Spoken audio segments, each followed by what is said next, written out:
रज़िया यार क्या हो गया है। भाभी की बातों का बुरा मत मनाना इनकी तो आदत है। बस अब रोना नहीं, अकबर ने आंसू साफ करते हुए कहा।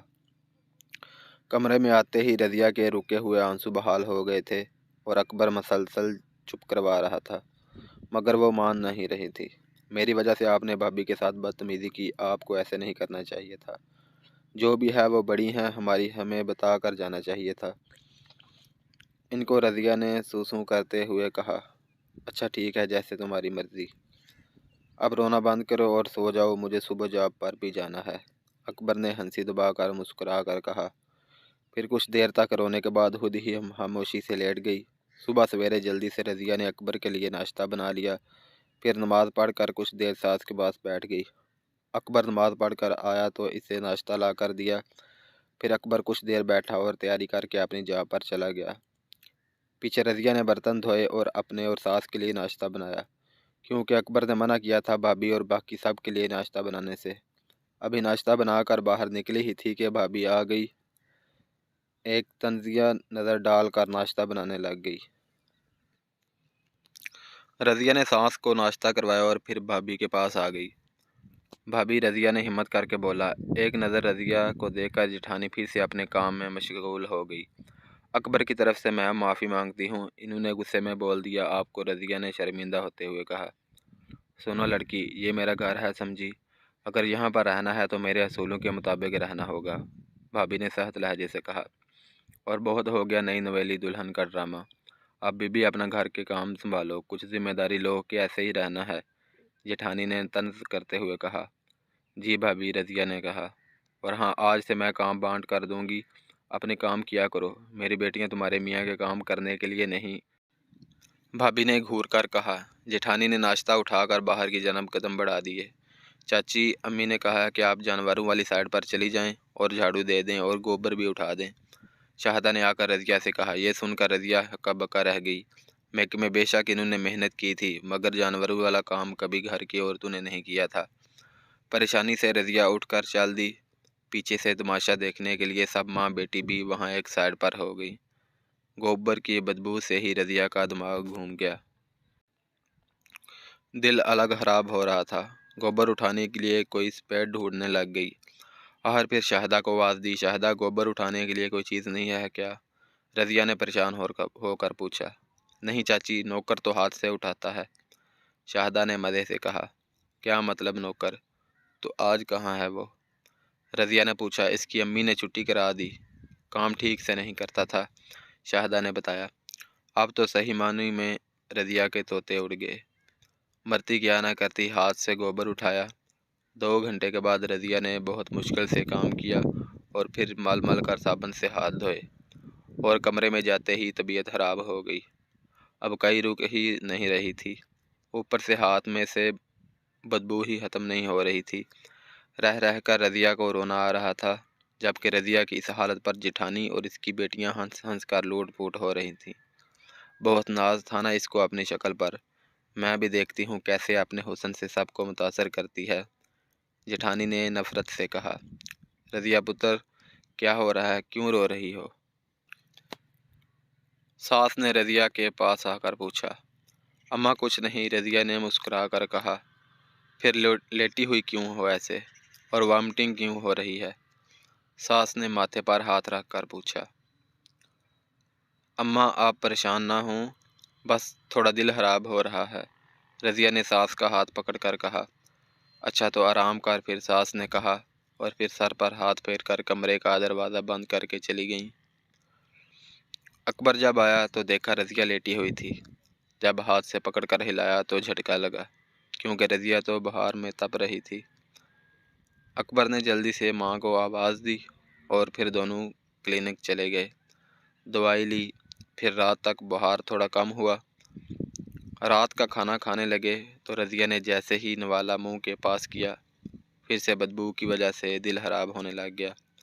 हालांकि रज़िया ने शैम्पू और साबुन से मल मल कर हाथ धोए, मगर बदबू थी कि जा ही नहीं रही थी। हुआ क्या है और खाना क्यों नहीं खा रही? अकबर ने परेशानी से पूछा।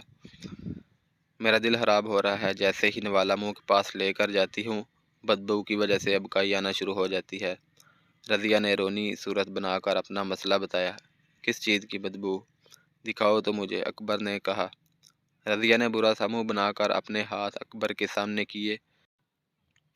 یہ تمہارے ہاتھوں سے گوبر کی بدبو کیوں آ رہی ہے؟ تم جانوروں والی سائٹ پر گئی تھی؟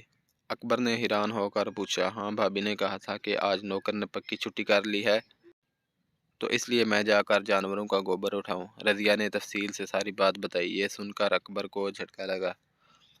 لاؤ پھر میں تمہیں کھانا کھلاتا ہوں، اکبر نے اپنے غصے کو ضبط کرتے ہوئے مسکرا کر کہا، اور پھر آہستہ آہستہ رضیہ کو اپنے ہاتھوں سے کھانا کھلایا۔ فاصلے پر بیٹھی ہوئی جیٹھانی نے جب یہ منظر دیکھا کہ اکبر رضیہ کو اپنے ہاتھوں سے کھانا کھلا رہا ہے تو وہ جل بھن کر رہ گئی اور فوراً اپنے کمرے میں چلی گئی۔ کھانا کھانے کے بعد اکبر نے رضیہ کو اپنے کمرے کی طرف بھیج دیا اور خود بھابھی کے کمرے کی طرف چل پڑا۔ بھابھی جی، آپ نے آج کیا کیا ہے؟ اگر آپ کو رضیہ اتنی ہی ناپسند ہے تو آپ نے اس کا رشتہ کیوں لیا تھا؟ آخر آپ کو مسئلہ کیا ہے اس کے ساتھ؟ اتنی معصوم اور سادہ سی تو ہے، وہ آپ اس کے بھولے پن اور معصومیت کا ناجائز فائدہ اٹھا رہی ہیں۔ مسلسل اکبر نے کمرے میں داخل ہوتے ہی بھابھی کی طرف متوجہ ہو کر غصے سے کہا، اور میں بھی سوچ رہی تھی کہ تم ابھی تک آئی کیوں نہیں میرے پاس مجھ سے لڑنے کے لیے؟ پڑھا دی ہوگی پٹیاں بیوی نے، میں نے تو پہلے ہی کہا تھا یہ لڑکی ایسی ہی ہے۔ اور کون سا میں نے عجیب کام کہہ دیا؟ گھر کا کام ہے، سب عورتیں کرتی ہیں، اس نے کر لیا تو کون سا کچھ ہو گیا؟ وہ کون سا کوئی حور پری ہے یا آسمان سے اتری ہے؟ بھابھی نے بھی غصے سے ہاتھ نچا نچا کر کہا کہ سن کر اکبر کو مزید تپ چڑھ گئی۔ پہلی بات تو یہ کہ بھابھی آپ شاید بھول رہی ہیں، جب سے آپ اس گھر میں بیاہ کر آئی ہیں ہم نے آپ کو کبھی جانوروں والی سائٹ پر کوئی کام کرنے نہیں دیا، تو آپ یہ کیسے سوچ سکتی ہیں کہ آپ میری بیوی کو وہ سب کام کرنے کا کہیں گی جو آپ نے کبھی نہیں کیے؟ اور دوسری بات، اکبر نے غصے سے دیکھ کر بھابھی کو کہا، میری بیوی معصوم ہے، سادہ اور صاف دل بھی۔ اگر وہ آپ کی عزت کرتی ہے اور آپ کی کہی ہوئی ہر بات مان لیتی ہے تو اس کا مطلب یہ نہیں کہ آپ سر پر چڑھ کر ہر وہ کام کروائیں جو کہ کرنے کے قابل نہیں، اور میں برداشت نہیں کروں گا کہ آپ میری بیوی سے ایسے کام کروائیں۔ اسے میری وارننگ سمجھے یا جو بھی۔ اب اگر میں نے ایسا ویسا کچھ دیکھا تو مجھ سے برا کوئی نہیں ہوگا۔ آپ نے اب تک میری شرافت ہی دیکھی ہے، بہتر ہے گھر میں کوئی لڑائی جھگڑا نہ ہو تو ہی اچھا ہے۔ امید ہے آپ کو سمجھ آ گئی ہوگی اور مجھے آئندہ آنے کی ضرورت نہیں ہوگی۔ اکبر نے اپنی بات مکمل کی اور زور سے دروازہ بند کر کے چلا گیا۔ پیچھے سے بھابھی اکبر کی دیدہ دلیری پر حیران و پریشان ہو کر رہ گئی، کیونکہ ان کو یقین نہیں آ رہا تھا کہ یہ وہی ان کا دیور ہے جو ان کے کہنے پر کھانا تک چھوڑ کے ان کے کام کرنے لگ جاتا تھا، ان کے ہر کہی ہوئی بات کو بغیر کسی چوں چرا کے پورا کر دیتا تھا۔ کیا ہوا؟ رو کیوں رہی ہو؟ انور نے کمرے میں داخل ہو کر پروین کو روتے ہوئے دیکھا تو پوچھا، ابھی بھی ہونے کو کچھ باقی ہے؟ اتنی بے عزتی اس گھر میں میری حیثیت کیا ہے؟ بڑی بہو ہونے کے ناطے کوئی میری عزت ہی نہیں ہے؟ جس کا دل چاہتا ہے منہ اٹھا کے مجھے باتیں سنا کے چلا جاتا ہے۔ ہائے، یہ سب دن دیکھنے سے پہلے میں مار کیوں نہیں گئی؟ پروین نے اونچی اونچی رونا پیٹنا شروع کر دیا۔ کچھ بتاؤں گی تو پتہ چلے گا ہوا کیا ہے۔ رات کا وقت ہے اور تمہارے اس طرح اونچی اونچی رونے سے آواز دور تک جائے گی اور لوگ اس بات کا بتنگر بنا لیں گے کہ تم مجھے بتاؤ کسی نے تمہیں کچھ کہا ہے تو میں بات کرتا ہوں۔ گھر میں انور نے پروین کو چپ کرواتے ہوئے کہا، اور یہ بات ہی جلدی پر تیل کی طرح ثابت ہوئی۔ کیا بتاؤں تمہیں کچھ خبر ہے بھی صحیح کہ گھر والے سارے میرے ساتھ کیا سلوک کرتے ہیں؟ تمہیں تو بس اپنے بھائی اور ماں ہی سب اچھے لگتے ہیں، میری باتیں کسی کو درست لگیں گی نہیں، کیونکہ ہر کسی کو میری ہی غلطی نظر آتی ہے۔ اتنے سال سے اس گھر میں بیاہ کر جب سے لائی گئی ہوں سارے کام کیے ہیں، سارے گھر کو سنبھالا ہے میں نے، لیکن یہ صلہ دے رہے ہیں مجھے، سب میری ہی بےزتی کر رہے ہیں۔ پروین نے روتے ہوئے کہا، کیا ہوا بیٹا، رو کیوں رہی ہو؟ کسی نے کچھ کہا ہے تو مجھے بتاؤ۔ ساس نے بڑی بہو کی رونے کی آواز سن کر کمرے میں آ کر پوچھا۔ کیا بتاؤں آپ کو، اس گھر میں میری اہمیت ہی کیا ہے؟ بڑی بہو ہوں لیکن کبھی بھی بڑی بہو والی عزت نہیں دی گئی۔ مجھے آپ کو بھی ہر دفعہ میری ہی غلطی نظر آتی ہے۔ بس مجھے نہیں رہنا اس گھر میں جا رہی ہوں اپنے ماں باپ کے گھر۔ جہاں بندے کی عزت ہی نہ ہو وہاں پر رہنے کا کوئی فائدہ بھی نہیں ہے۔ پروین نے روتے ہوئے چیخ چیخ کر کہا، بیٹا بتاؤ تو صحیح مجھے ہوا کیا ہے؟ رات کا ٹائم ہے، صبح بیٹھ کے بات کریں گے۔ اس گھر کی بڑی بہو ہو تم، لوگ کیا کہیں گے؟ ساس نے پریشانی سے بہو کے سر پر ہاتھ رکھ کر کہا۔ پروین نے ایک جھٹکے سے ان کا ہاتھ ہٹایا، بہو تو آپ کی رضیہ ہے جو زیادہ لاڈلی ہے، مجھ سے بھی۔ ज़्यादा अब इस घर में मेरी तो कोई ज़रूरत नहीं रही किसी को, परवीन ने कहा और कपड़े बैग में पैक करने लग गई। देखो बेटा, मेरे हाथों की तरफ ना जाओ इस टाइम, घर की इज्जत हो तुम। देखो बेटी, हम सुबह बैठ कर बात करेंगे। सास ने बहू के आगे हाथ जोड़कर मिन्नत समाजत करते हुए कहा। हर घंटा 1.5 घंटा मिन्नत समाजत करने के बाद परवीन के हाथ से कपड़ों वाला बैग ले लिया और सुबह बात करने पर राज़ी कर लिया। और फिर बहू को आराम करने का कहकर सास कमरे से चली गई। अकबर पुत्र जाग रहे हो तुसी? अकबर की माँ ने दरवाजे पर खड़े होकर पूछा। माँ जी, दरवाजे पर क्यों खड़ी हैं? आप अंदर आ जाएं। रज़िया ने फ़ौरन इनकी तरफ बढ़कर प्यार से कहा। जीते रहो बेटा, मुझे तुम लोगों के साथ कुछ बातचीत करनी है। बेड पर पास बैठकर सास ने कहा। जी माँ, बोले क्या बात है? रज़िया ने पूछा। देखो बेटा, परवीन इस घर की बड़ी बहू है, कुछ इसकी तबीयत भी ऐसी ही है, बस तुम इसकी बात का बुरा न मनाया करो। मेरे बस यही 3 बेटे हैं और मैं चाहती हूँ कि जब तक जिंदा रहूं यही इकट्ठे रहें। जब मैं मर गई तो फिर तुम लोग भी अलग हो जाना। सास ने रोते हुए रज़िया का हाथ पकड़कर कहा। कैसी बातें कर रही हैं? अल्लाह ना करे कि आपको कुछ हो। बुजुर्ग घर का सरमाया होते हैं, इनके ही दम से घर में बरकत होती है।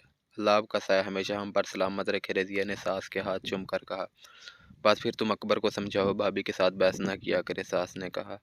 बस मैं आप परेशान ना हूँ, मैं समझाऊंगी अकबर को, वो आइंदा ऐसी कोई बात नहीं करेंगे। बस आप अपना दिल खराब ना करो, आप वैसे भी हंसती हुई अच्छी लगती हैं। रज़िया ने सास को दिलासा देते हुए कहा। रज़िया की बात सुनकर सास को कुछ हौसला हुआ। थोड़ी देर इधर उधर की बातें करने के बाद रज़िया सास को उनके कमरे में छोड़ कर आई। तब तक अकबर भी कमरे में आ चुका था। अब कैसी तबीयत है तुम्हारी? अकबर ने रज़िया को बेड पर बैठे देख कर पूछा। मुझे क्या हुआ? बस वो थोड़ा बदबू की वजह से तबीयत खराब हो गई थी, लेकिन अब मैं बिल्कुल ठीक हूँ, आप परेशान मत रहो। रज़िया ने कहा। वो मुझे आपसे एक बात करनी थी। रज़िया ने अकबर की तरफ देखते हुए कहा। हाँ बोलो, क्या बात है? अकबर ने पूछा। आपने भाभी से लड़ाई की थी आज फिर? रज़िया ने पूछा। नहीं, लड़ाई तो नहीं की थी। हाँ, वार्निंग ज़रूर दी थी इनको, अकबर ने मुस्कुरा कर कहा। आपको पता भी है आपकी इस वार्निंग की वजह से घर में कितना तमाशा हुआ है? रज़िया ने गुस्से से कहा। कौन सा तमाशा हुआ है? मुझे तो नहीं पता, ना ही मेरे सामने किसी ने इस बात का जिक्र किया है, अकबर ने हैरत से कहा। आप तो वार्निंग वार्निंग दे के घर से बाहर निकल गए, लेकिन पीछे से भुगतना तो हम सब घर वालों को पड़ेगा ना? रज़िया ने मुंह फुलाकर कहा। अच्छा बताओ भी हुआ क्या है? अकबर ने पूछा। और फिर रज़िया ने अलिफ से ये तक सारी तफसील से बात बता दी, और सास वाली बात भी। ये कौन सी नई बात है? हमेशा ऐसे ही होता आया है। जब भी भाभी की मर्ज़ी के खिलाफ़ कोई काम होता है तो ऐसे ही कहती है। सब घर वालों को इन्होंने कठपुतली बना कर रखा हुआ है। अब अगर आगे से मैंने कुछ कहना शुरू कर दिया है तो मैं भी बुरा बन गया हूँ। तुमसे शादी करने से पहले मैंने इनके लिए बहुत अच्छा था। इनके आगे पीछे जो फिरता था, इनकी हाँ में हाँ जो मिलाता था, इनके हर काम को फटाफट जो कर देता था। लेकिन अब अगर मैंने अपने घर की जिम्मेदारी उठाना शुरू कर दी है तो इनकी नज़र में मैं भी बुरा तरीन शख्स बन चुका हूँ। अकबर ने मुस्कुरा कर कहा। आपके लिए मजाक होगा या फिर रोज़मर्रा का तमाशा, लेकिन अगर मेरी वजह से घर में लड़ाई होती है और घर टूट जाता है तो सब लोग मुझे ही ताने देंगे कि कहेंगे यही ब्याह कराई है और कुछ ही दिनों में इसकी वजह से बसा बसाया घर टूट गया है। रज़िया ने संजीदा होकर कहा। और मैं चाहती हूँ आपको मज़ीद भाभी से कोई बहस ना करें। घर में लड़ाई झगड़े से माहौल ख़राब होगा। वादा करें आप अब कभी कोई ऐसी वैसी कोई बात नहीं करेंगे। रज़िया ने अकबर के आगे अपना हाथ फैलाकर वादा करने के लिए कहा। ओके, जो हो हुक्म आपका। अकबर ने रज़िया की हाँ में हाँ मिलाई और वादा करने के लिए रज़िया के हाथ पर अपना हाथ रख दिया।